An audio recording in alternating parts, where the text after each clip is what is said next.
It's 3:45.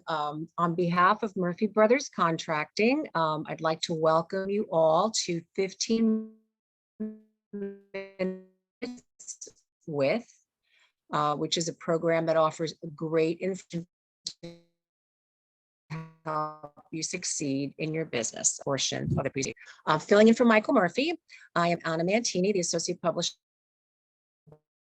Westchester Home,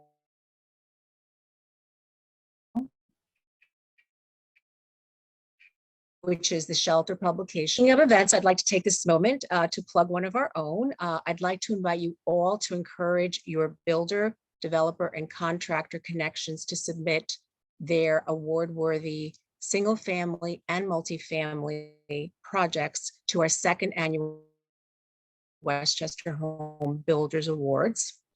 The Westchester Home Builders Awards recognizes excellence in single family and multifamily construction in the greater Hudson Valley region, and our submission deadline is coming up on October 7th. So just a few weeks away.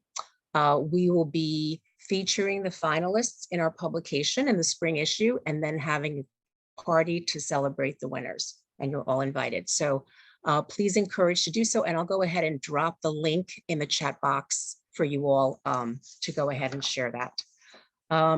So getting back to our program,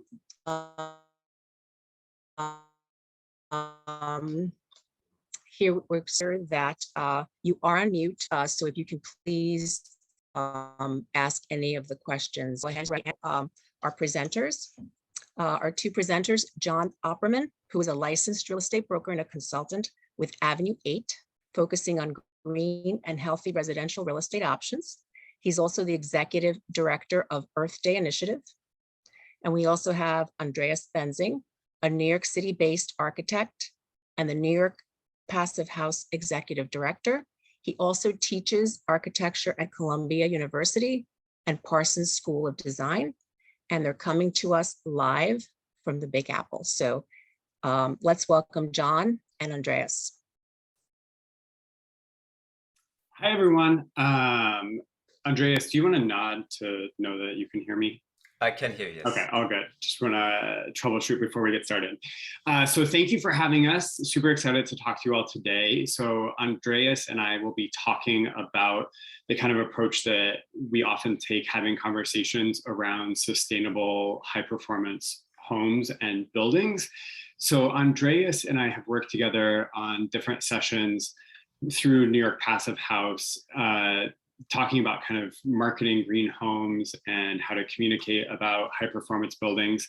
So we're going to run through that today. I know we don't have a ton of time, so we'll get started pretty quickly. My background, as Anna said, is I am a real estate broker and consultant in the sustainable and healthy home space, as well as executive director of Earth Day Initiative. So a lot of what I do is really communicating with the broader public about sustainable issues, and in particular sustainable homes. I've taught a course at NYU called Marketing Green Homes that will run through some of the topics covered in that course during the presentation today. But we will get started. Let me share my screen.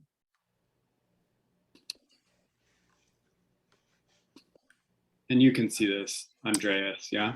Yes. Cool. So basically what we're talking about here is the different ways of communicating sustainable high performance homes to a range of actors. So sometimes it's a potential home buyer, sometimes it's a client that you're already working with, sometimes it's a developer, but there's a lot of different prisms through which we have looked at talking to a broad audience, often an audience that is really not well versed in this topic. So breaking through on the sort of spectrum of different issues that maybe will resonate better with people who don't necessarily work in the industry is key. As a broker and executive director of Earth Day Initiative, I've really gotten into this space because I saw that there was a gap in the market in terms of connecting with the broader public around sustainable homes. So the thing that I noticed through a green buildings publication that we have at Earth Day Initiative is that our green buildings publication was very not like a lot of the programs that we do at the nonprofit Eartha Initiative, in that it wasn't really public facing. It was a lot of industry talking to industry. So it's a lot of developers and architects and designers talking to other developers and architects and designers, but there's not a lot of communication to the broader public. And I thought that was unfortunate, given that there is a large inventory of sustainable homes that are out there that potentially people would love to learn more about, maybe purchase, maybe rent in. And if we only communicated that better, then we could actually connect with people. And this is really only on the rise with the current events happening in New York City.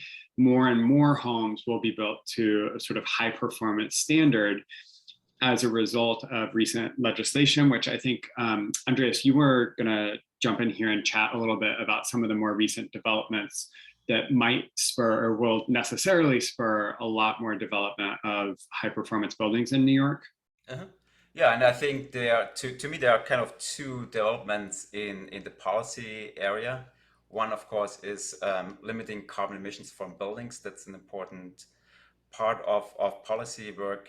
An example of that legislation is the local law 97 here in New York City, which will require all buildings 25,000 square feet and larger to perform to a specific carbon limit, which will kick in 24 and 30, and then it will be reviewed. And so that's one way. And if you don't meet those limits, or you're above those limits, you will have to pay a stiff fine. So that's one way policy makers are trying to solve some of the problems with carbon emissions. I think another very important piece in terms of policy work is the conversion of buildings to all electric. That's certainly a trend we see in California specifically, in New York as well. And there is a all electric building law coming through the assembly currently in New York State, which will require all buildings, all new construction below 7 stories to be all electric. So it will ban fossil fuels, equipment, and even infrastructure in buildings. And that is kicking in December 31st, 2023. So it's quite soon. It's going through the second round of lawmaking. It's currently in the committee, and it's going to go then to the Senate and Assembly floor. And in 27, all buildings above 7 stories will be all electric. So that's a very rapid development, I think, for architects and for the industry to really start thinking about all electric buildings, which means that your building most likely will be designed and built differently.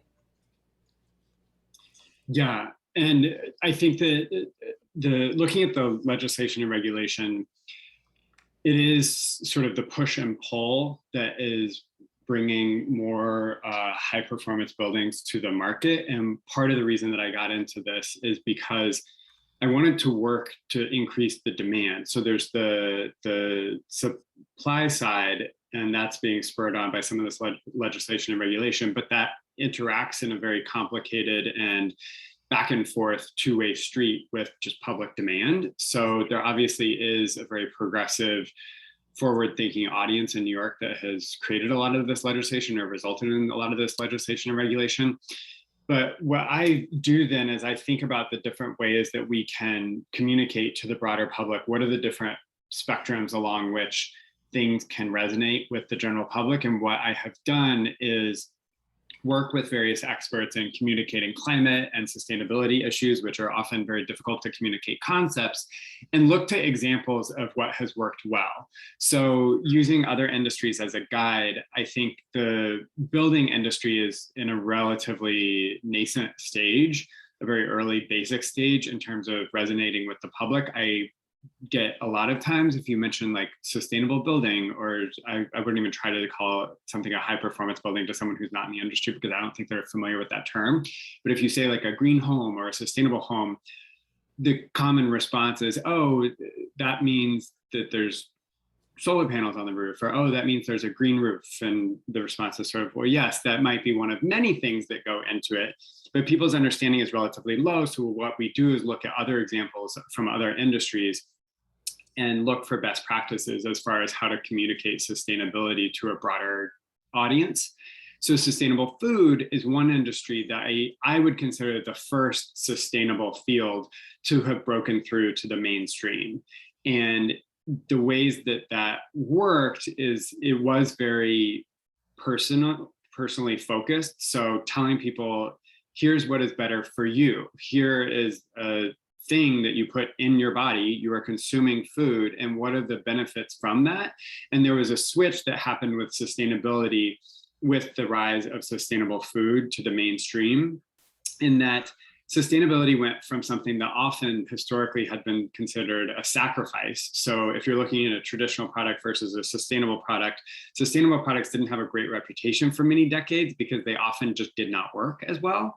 And it's better for the environment. But if you had like a sustainable adhesive, like a sustainable glue or something, the association would be like, great, it's better for the planet, but like it doesn't work. Like if you glue something to the wall, it's just not going to work. That really flipped with food. So people started to associate sustainability with a premium, and farm to table restaurants and organic and local food and plant-based diets really became an added value rather than a sacrifice that you're taking on for the sake of the environment, but it's something that could be marketed at a premium. And the hottest restaurants in town for the last 10 or 15 years have been the farm to table, organic, more sustainable restaurants. So looking to that as a guide, what we try to do when communicating sustainability around buildings is really emphasize that it's a premium product, and don't necessarily say it's a sustainable product, but it's really a premium product. Like it is a higher quality building. And I think the phrase high performance, if that could catch on further to the mainstream and the public, could help a lot in terms of emphasizing that premium aspect. But the sustainable food industry, I think, is a good guide in terms of emphasizing that it's premium, and also how it fits with you, that it was really about a personal focus, where it's how does this affect you? And I think it's not a coincidence that sustainable food was the first sort of sustainable industry to break through, and that food goes in your body. Then the next industry that I would consider breaking through to the mainstream is fashion. So fashion goes on your body. And my hope is that buildings could be the sort of next wave, because sustainable food goes in your body, fashion goes on your body, and then buildings, your body goes in the built environment. So sort of concentric circles working its way from the person, because going back to food, I think what is really motivating a lot of people who buy more sustainable food. So if you buy organic food, yeah, you feel great about it being better for the environment, but there's also a belief that it's better for you and the health and well-being of you and your family. So it's really about you and that you are consuming this. Fashion is the next sort of wave. And I think that fashion can provide some examples in terms of sustainability being adopted by a wider range of actors. So fashion, I really think, emphasizes that it's cool in its own right. I think there's a lot of examples of sustainable fashion houses that have built their brand around the product itself is cool. It is something that you want, kind of like Tesla, like various brands like Stella McCartney. People buy these brands because they are cool, they look good, not just because of the sustainability part of it. That's an aspect of what makes it cool, but it's also, you're not buying clothes that you don't like, but you're doing it because it's sustainable. It's cool in its own right, and emphasizing that it needs to be a high quality, attractive product, period, is important for us breaking through with buildings to a wider market as well. Then with a focus on a few different spectrums to talk about, one is explicitly talking about environmental sustainability. That really does resonate with a wider audience, especially in recent years as people have become more and more concerned about climate change. They're more and more concerned not just about our impact on the environment, but also the impacts of climate change on us and our way of life. Resiliency has become a much larger part of the conversation. And I think, Andreas, you wanted to say a few things about the different aspects that would relate to marketing as explicitly focused on environmental sustainability. Yeah, and I think I agree with your assessment that, like the food industry and also fashion industry have shown that, and that product design has shown that I think performance and higher quality buildings have to go along with better design, right? I think they are linked together, and only once we really build attractive, let's say, a passive house, it will be accepted by the public.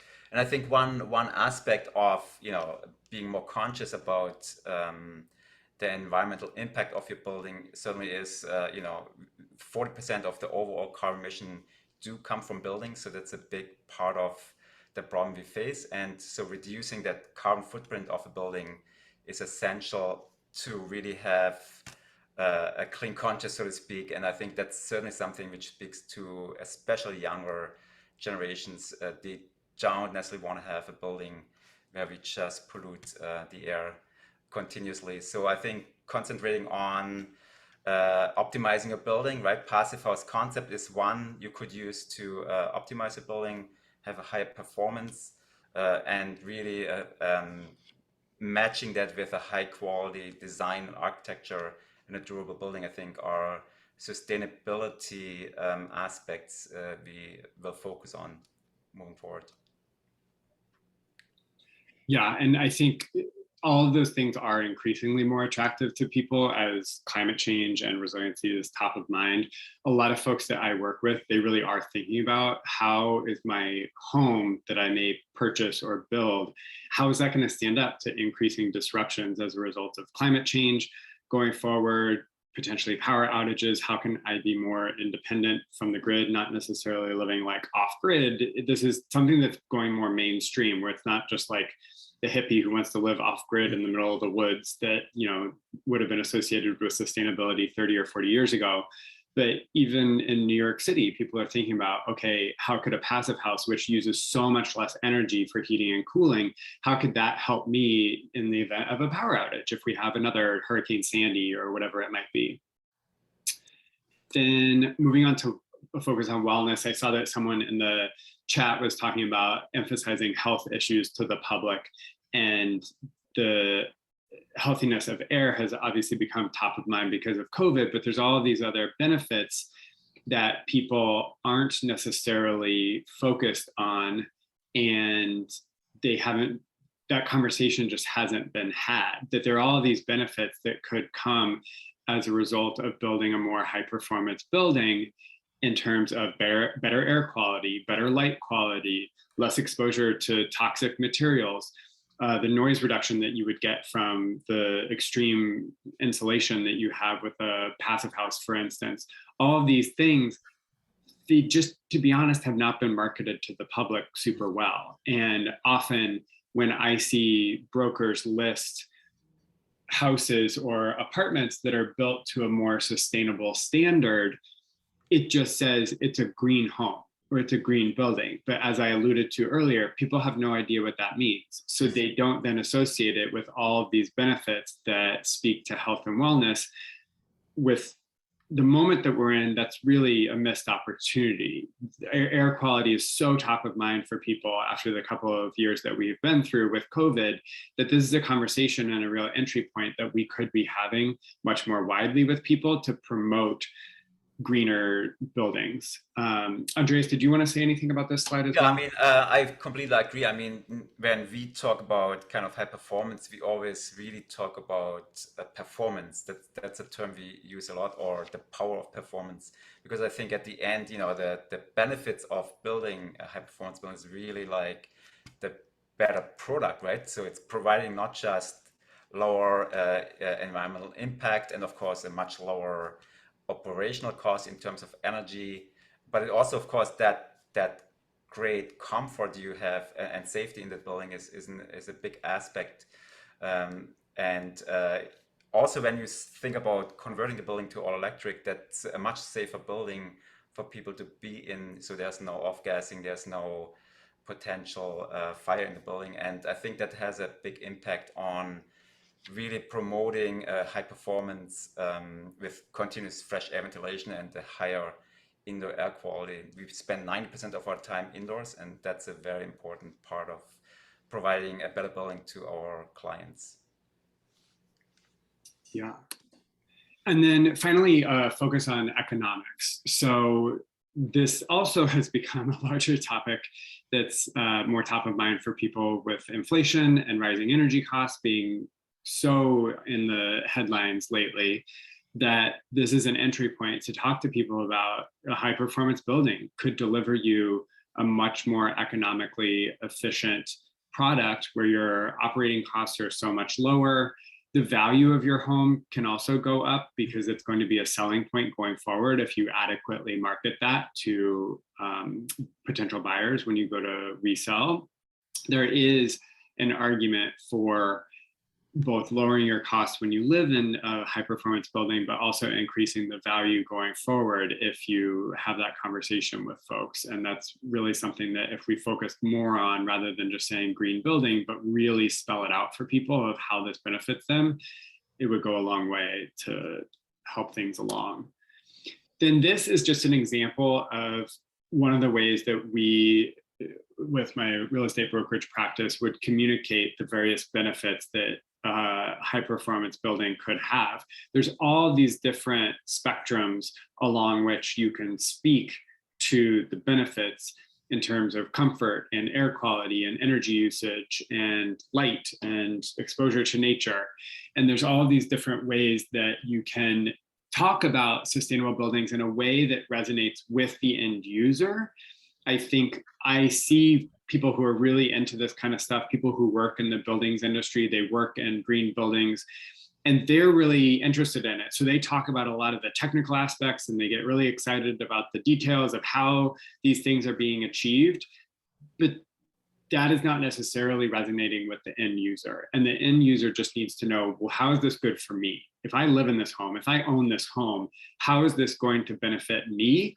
And there's all of these different ways that we could be talking about it. And that's what I do with the brokerage and the consulting practice, working with developers and owners and buyers to have these conversations in a way that will resonate better with the public. And I know that we don't have a ton of time. So if we do have any questions, but Andreas, did you have anything else that you wanted to? No, I think you said it well. I think we always relate, what we do to the occupant, to the client, to someone who lives in the building. I think that's key in order to communicate what we do as architects or as in the industry. I think the benefits to one's living in such a building is tremendous and sometimes mind-boggling. And so we should definitely always connect what we do to the person and to the home, to the person who lives in the home. Yeah. And one last note that I'll add, the sessions that you and I have done together through New York Passive House, Andreas, I think one of the really interesting things that was a best practice that people who work in this field was talking about was not necessarily labeling it like high performance building or passive house building, but really just selling people on a premium product and saying, well, this is what we're going to do to create this really high quality product. And this is this other thing we're going to do to create a high quality product. And if you add up all of these things, turns out it's actually a passive house, but you didn't actually need to even tell the client or the developer from the start that, oh, we want passive house certification, because it almost sort of like raises alarms where it's like, oh, what is this certification? It's going to be more expensive. And why are we doing this? But if you sell them piece by piece on all of the high quality, high performance things that you're doing, it can be a more effective strategy. And as long as we are always thinking the entire building holistically, I think that's an important part to keep in mind. Then I think we're on a right track. Yeah. Yeah, I don't know if we had any questions. Yeah, there are a couple. Thank you very much. Excellent job, gentlemen. Thank you. That was very insightful and outstanding. And a couple of different questions have come up. One is, what is the Earth Day Initiative? Could you explain that a little bit and how that works?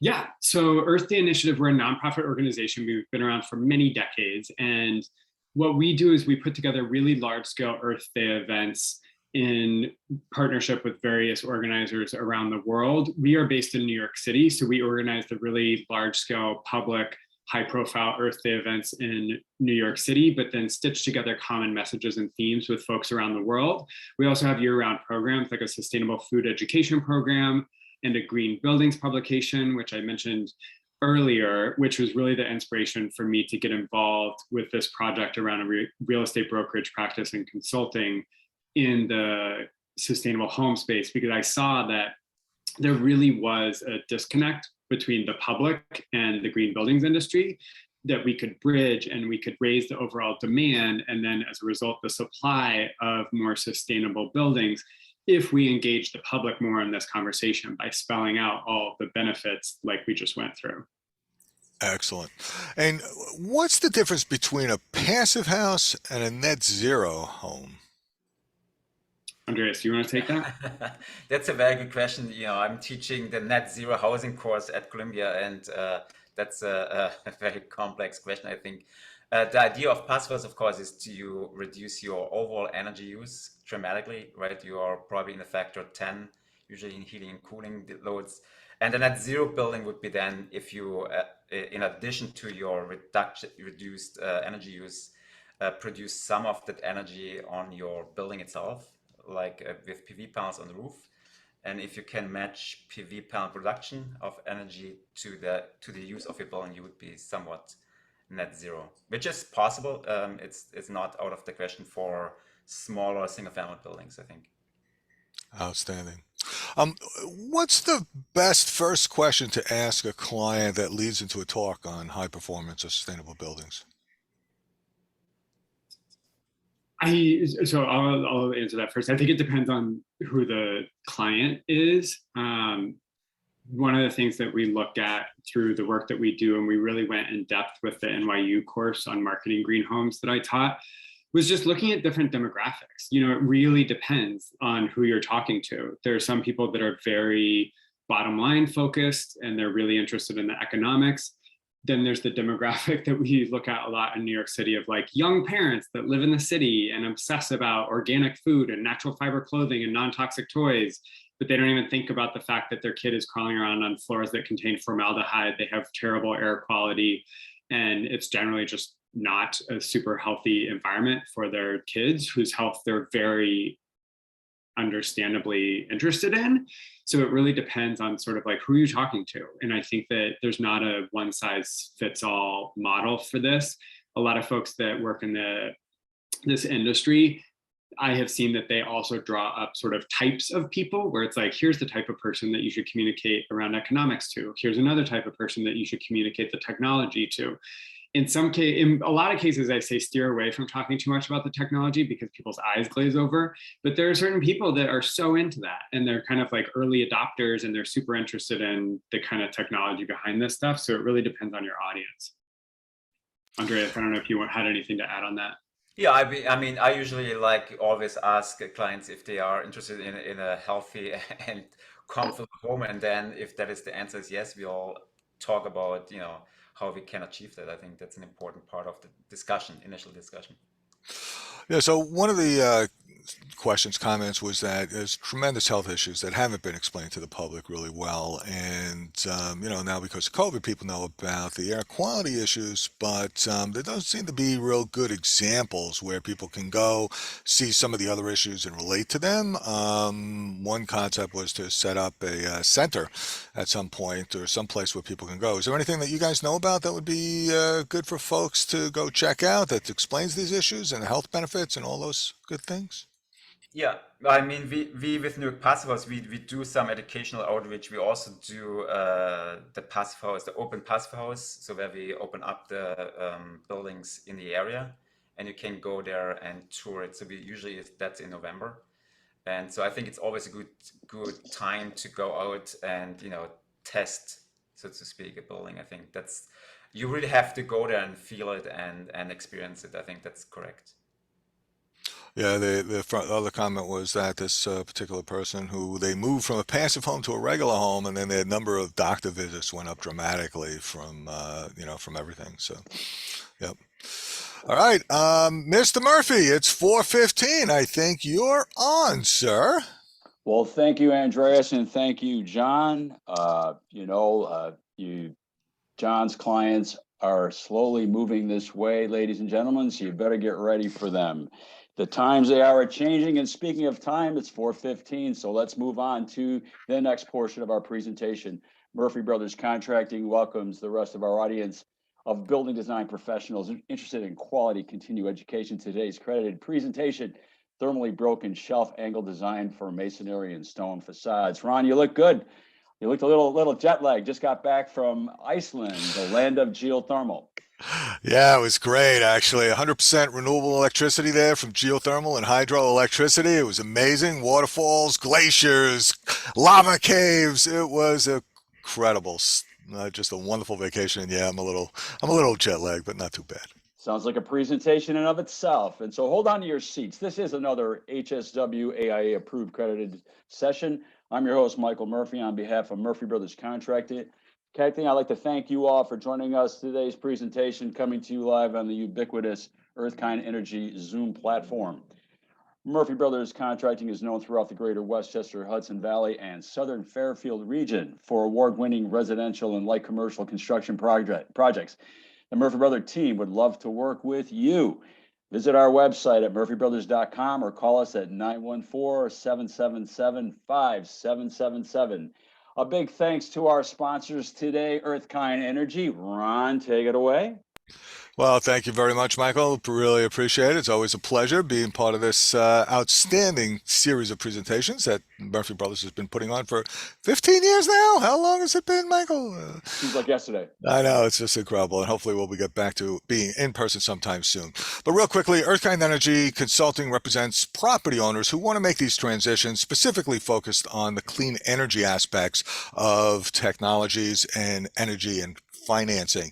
And just to give you a sense on the economics of this stuff, it's pretty incredible right now, especially in Westchester, where you could take a project, a relatively small project.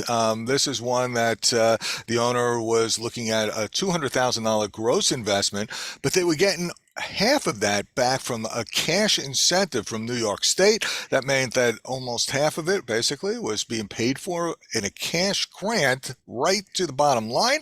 They then looked at their tax credits and bonus depreciation and found that that took them down to only $10,000 net investment. And then because this was a new construction project, or if it's a roof replacement, you can actually build some of that cost into the credits as well. And what happens is that they wound up with a net cost and actually a net positive impact to their bottom line. And then they started saving $13,000 a year in electricity savings just by going solar now today with modern technology. Similarly, when we take a look at heat pumps now, both air and ground source heat pumps, and you take a look at oil or propane or natural gas, and you take a look at both the monthly and the annual operating costs, you find that these air source heat pumps, which are really just air conditioners that also grab heat out of the air, even down to minus 15 now, can reduce your energy costs by over 50%. And then the best technology is really for heating and cooling is geothermal. You use that heat beneath our feet, as is done in Iceland in many amazing ways, but we can do it right here too, because when you go down below 5 feet in this part of the world, you get a constant 50 degrees temperature, and that means that starting temperatures for geothermal are fantastic. 50 degrees, you can almost cool your building with that just without any additional energy, and that's similarly just a little bit of bump and you wind up heating as well and getting your hot water. So tremendous savings opportunities with clean energy technologies. We can talk about them in length, but the fascinating thing is don't leave money on the table. There's opportunities out there. There's a lot of incentives out there. Maximize your return on investment and give us a call. That's what we're here for. Earthkind Energy Consultant would love to work with you anytime, any place. Michael, back to you. Right on.